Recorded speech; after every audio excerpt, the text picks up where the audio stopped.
Mince, on filme. Ah, désolé, j'ai pas vu, on filme. Coucou mes petits viewers, j'espère que vous allez bien. En tout cas, je reviens avec une nouvelle recette. Oui, comme d'habitude. Et maintenant, je voulais vous parler de ma mémoire à court terme. Bon, ça va aller très vite, hein, vous inquiétez pas. En fait, par exemple, mon voisin, je le vois le matin, je lui dis bonjour. À midi, je le vois, je lui dis bonjour. À 16h, je le vois, je lui dis bonjour. En tout cas, lui, il est content. Ensuite, pour ce qui est des courses, puisque j'ai une mémoire à court terme, je note tout sur un bloc-notes. Vous le verrez, bien que lui est vide. Vous savez pourquoi? Parce que quand je me sers plus de factures ou d'autres papiers, ben, je découpe la feuille en plusieurs morceaux et je fais une liste, comme celle-ci par exemple. Donc, pourquoi je vous dis que j'ai une mémoire à court terme, même pour mes listes? Dans mes listes, je note plusieurs choses. Par exemple, celle-ci, j'ai marqué coca, gâteau marbré, oignon, coca, café, saucisse. La coca, j'ai noté 2 fois. Ah, franchement, c'est les cachets, ça, faut que j'arrête. Bon, mes petits viewers, je vous dis à tout de suite, je ne vais pas vous embêter trop longtemps. Vos petits abonnements ou vos petits pouces, vos petits likes. Comme ça peut faire évoluer ma chaîne. Et ça me ferait très plaisir. À tout de suite. Pour la recette, vous aurez besoin de mozzarella râpé, du beurre, du lait, de la maïzena, du poivre, du persil, des oignons, des champignons, du sel, du blanc de poulet, de la mascarpone et des tortillas. Vous préparez une poêle, vous mettez un filet d'huile, vous y versez vos oignons. Oui, j'avais pas mis l'huile dans la liste. Une fois que les oignons sont bien dorés, vous rajoutez la viande et vous laissez 10 minutes à couvert. Ensuite, les 10 minutes passées, vous séparez bien la viande et vous allez la laisser cuire encore 10 minutes. Ensuite, vous séparez bien la viande. Moi, c'est parce qu'elle était congelée. Et entre deux, vous rajoutez une cuillère à café de sel et de poivre. Vous rajoutez le persil frais et les champignons. On ne voit pas que j'ai mis le sel et le poivre, mais je l'ai mis. Ensuite, vous recuisez ceci pour 10 minutes. Une fois que la sauce s'est bien évaporée, vous rajoutez la mascarpone. Vous mélangez bien le tout.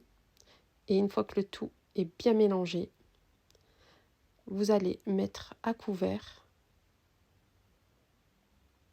Et ensuite, vous allez mettre la préparation de côté et on va venir s'occuper de la béchamel à la maïzena. C'est beaucoup plus rapide. Vous versez le lait froid, des 40 g de maïzena. Vous mélangez bien et vous commencez à chauffer la préparation. Vous rajoutez le sel, le poivre, cette fois-ci on le voit, selon votre goût. Et une fois que la préparation a bien épaissi, on éteint le feu et on rajoute le beurre, les 40 g. Je vous mettrai tout en barre de description. Une fois que le beurre est bien fondu, nous allons procéder au montage. Donc, on prépare un plat. Moi, il est très grand par contre. Vous le huilez sur toute la surface et les bords pour pas que les tortillas se collent. Moi, il fait 36,5 sur 27,5. Donc, c'est des grandes tortillas. Mais vous pouvez le faire avec un plat plus petit. Les quantités, vous les réduisez. Donc, on en met une première, ensuite une deuxième. Vous procédez comme dans la vidéo. Vous les aplatissez bien surtout. Et ensuite, on va venir rajouter la première garniture. Une fois que la garniture est finie, on rajoute le fromage râpé, la mozzarella. Après, vous pouvez mettre le fromage de votre choix. Mais moi, j'aime la mozzarella parce qu'ils font bien ce fromage. Vous voyez, comme elles n'étaient pas assez grandes, je les ai découpées. Et j'ai fait des lamelles pour les ajuster au plat. Mais avec un plus petit plat, ça devrait aller.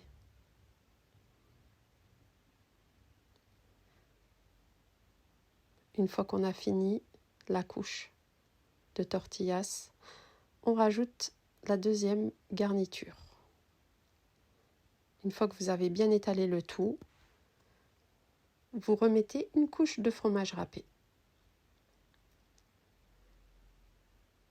Une fois que vous avez fini de saupoudrer de fromage, vous refermez les tortillas sur elles-mêmes, comme dans la vidéo.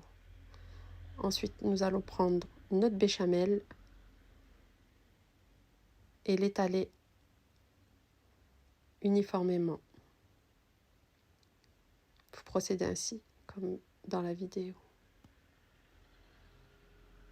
Une fois qu'on a bien étalé notre béchamel, nous allons rajouter le fromage râpé et préchauffer votre four à 180 degrés, bien sûr, et vous enfournez pour à peu près 30 minutes. Et une fois que c'est fini, voilà ce que ça donne. Je vous dis à bientôt mes petits viewers. Surtout, n'oubliez pas vos abonnements, vos petits pouces et bonne dégustation.